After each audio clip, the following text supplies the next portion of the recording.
आता बुलेटिनमध्ये पावसासंदर्भातले काही अपडेट जाणून घेऊयात। मुंबईतनं महत्त्वाची बातमी समोर येते। मुंबईमध्ये काही भागात सध्या जोरदार पाऊस सुरू आहे। यामध्ये परळ तसंच दादर वरळीत मुसळधार पाऊस सुरू आहे। रस्ते रेल्वे वाहतुकीवर आता याचा परिणाम होण्याची सुद्धा शक्यता आहे। उपनगरातील अनेक रस्ते सुद्धा जलमय झाल्याचं कळतंय। तर शिवाय अंधेरी सबवे नेहमीप्रमाणे आता पुन्हा एकदा पाण्याखाली गेलाय। 6:30 वाजल्यापासून हा अंधेरी सबवे वाहतुकीसाठी बंद करण्यात आलाय। या संदर्भात आपण अधिक माहिती जाणून घेऊयात आमच्या प्रतिनिधी रुपाली बडवे यांच्याकडून।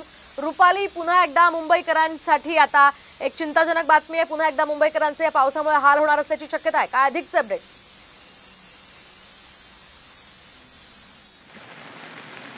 मोहिनी, मी सध्या दादरच्या परिसरामध्ये आहे आणि आपण पाहू शकतो खरं तर सकाळपासूनच पावसाला सुरुवात झालेली आहे। खरं तर आता सकाळचे 7च वाजलेले आहेत, मग त्याच्यामुळे आपल्याला रस्त्यावरती म्हणावी तेवढी गर्दी पाहायला मिळत नाहीये। मात्र शाळकरी मुले जे आहेत ते आता शाळेसाठी निघालेले आहेत आणि काही चाकरमानी सुद्धा निघालेले आहेत आणि या सगळ्याच्या आता पावसामुळे खरं तर आता हाल होण्यास सुरुवात झालेली आहे।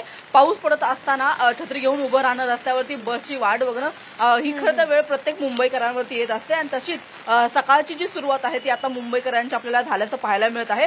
पावसाला खरं तर पहाटेपासूनच सुरुवात झालेली आहे। आता सध्या तरी आपण पाहतो की दादर किंवा ह्या परिसरामध्ये, दक्षिण मुंबईच्या परिसरामध्ये अद्याप तरी कुठे पाणी साचलेलं नाहीये। मात्र पावसाचा जोर बघता काहीच वेळामध्ये पाणी साचायला सुरुवात होईल अशी शक्यता खरं तर व्यक्त केली जात आहे। रेल्वेचं वेळापत्रक देखील अद्याप तरी सुरळीत आहे, मात्र पावसाने जर आपला वेग जर कमी केला नाही। रुपाली, या संदर्भातले अपडेट्स घेत राहणार आहोत। तुर्तास धन्यवाद दिलेल्या या सविस्तर माहितीसाठी।